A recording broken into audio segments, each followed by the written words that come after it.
दिल्ली के एक शहर में शौर्य नाम का एक बहुत ही बहादुर और ब्रिलियंट डिटेक्टिव रहता था।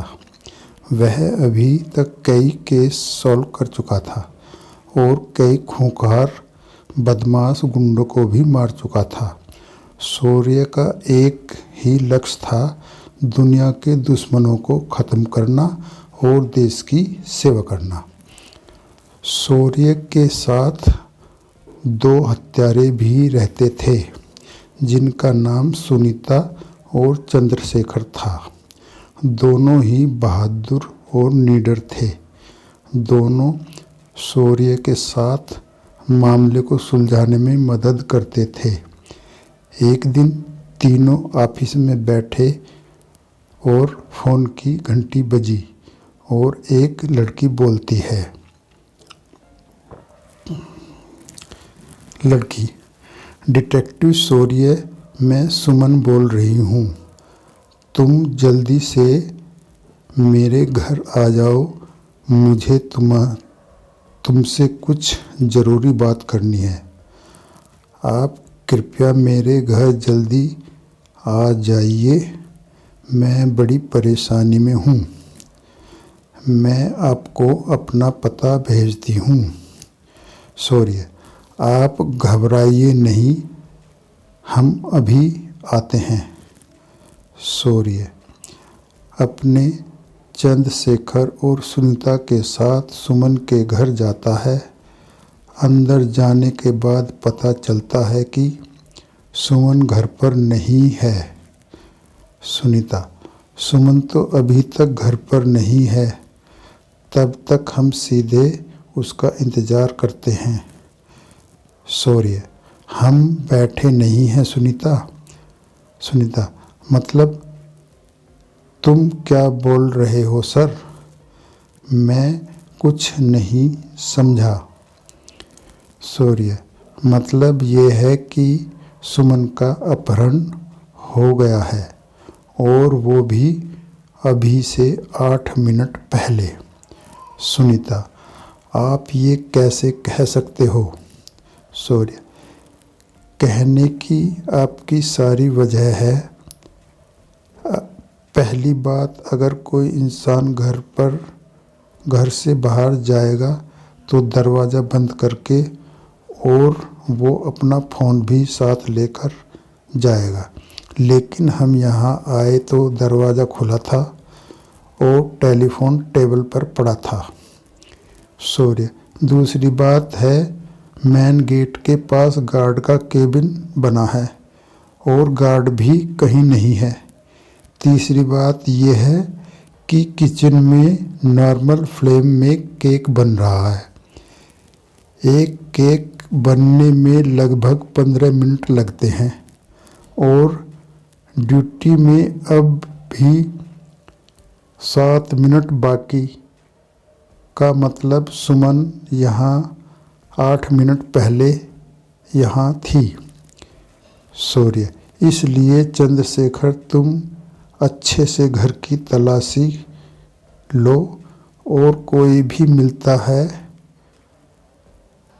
प्रिंट, ब्लड या कुछ भी मिले तो उसकी पूरी डिटेल निकालो। तब तक सुनीता, तुम घर की तलाशी लो और देखो कुछ है क्या। गार्ड ने कहा है पता करो। गार्ड कहाँ है पता करो। हमें किसी हाल में किडनैपर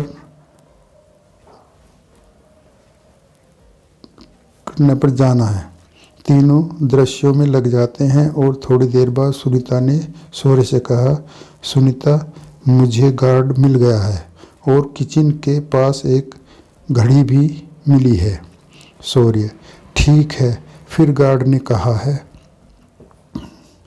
सुनीता: वो अलमारी में बंद थी और देखकर लगता है कि वह प्रभावित हुई है। शौर्य गार्ड के पास जाता है और पूछताछ करता है तो गार्ड ने बताया। गार्ड: थोड़ी देर पहले एक कार में कुछ लोग आए और ज़बरदस्ती घर में घुस गए। मैडम को ले जाने लगे। मैंने रोकने की कोशिश की तो मेरे साथ भी प्रभावित की और अलमारी में बंद कर दिया। सूर्य: ठीक है, तुम चिंता मत करो, हम लोग सब पता लगा लेंगे। चंद्रशेखर: सुमन के लिंक के अलावा कुछ नहीं मिला, अब हम क्या करें? हमारे पास कोई सबूत भी नहीं है और किडनैपर भी भाग चुका है। अब हम कैसे पता लगाएंगे कि वो कहाँ पर है? सूर्य: हाँ, लेकिन ये सब हमें गार्ड बताएगा। सुनीता: गार्ड कैसे? सूर्य: क्योंकि ये झूठ बोल रहा है। यह एक नहीं है, 2 गाड़ियाँ आई थी। मैंने घर में आने वाले टायरों के 2 निशान देखे थे। तो गार्ड जी, अब बताइए आपको झूठ क्यों बोला?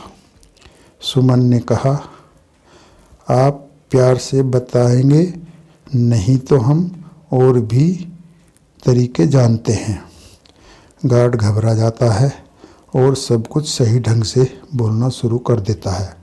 गार्ड: मुझे नहीं पता कि मैडम जी कहाँ हैं और मैं किडनैपर को जानता नहीं, उन्हें कहाँ था कि अगर मैं उन्हें अंदर आने दूं तो मुझे बहुत सारे पैसे देंगे, इसलिए मैंने उन्हें जाने दिया और वो लोग बड़ी काली SUV कार में आए थे।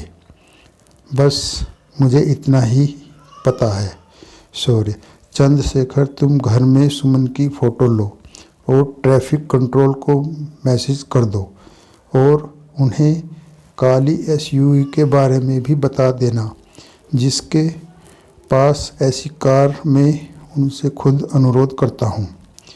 इसके बाद चंद्रशेखर ट्रैफिक कंट्रोल को सूचित करता है। फिर कुछ समय बाद चंद्रशेखर कहता है, चंद्रशेखर: सर, ट्रैफिक कंट्रोल से मैसेज आया है कि सुमन उनके पास है। वो किसी गली में बेहोशी की हालत में मिली और उन्हें अब तक 4 SUV कार मिली हैं। और सूर्य: वो ये बड़ी घड़ी बताएगी। इसके बाद सूर्य 8 लोगों से पूछताछ करने के लिए चला गया और उसमें से एक विकास नाम के एक लड़के को पकड़ लिया और विकास से उनके साथी का पता भी चला और पुलिस ने भी उन सबको पकड़ लिया। सुनीता: सर, आपको घड़ी से कैसे पता चला कि विकास ही किडनैपर है? सूर्य: सिंपल है, घड़ी का बेल्ट चमड़े का था और हमेशा घड़ी जाली से बेल्ट का निशान बन जाता है, तो मैंने बस बारी बारी घड़ी वर्क को कहा, क्योंकि जिसके हाथ में उसी निशान पर बेल्ट फिट होगा, बेशक घड़ी उसे, और अगर घड़ी भी उसका होगा तो किडनैपर भी वही होगा, समझी? सुनीता: जी सर। तो दोस्तों, आपको यह कहानी कैसी लगी हमें ज़रूर बताएं और साथ ही साथ इस कहानी को अपने दोस्तों को भी शेयर करें।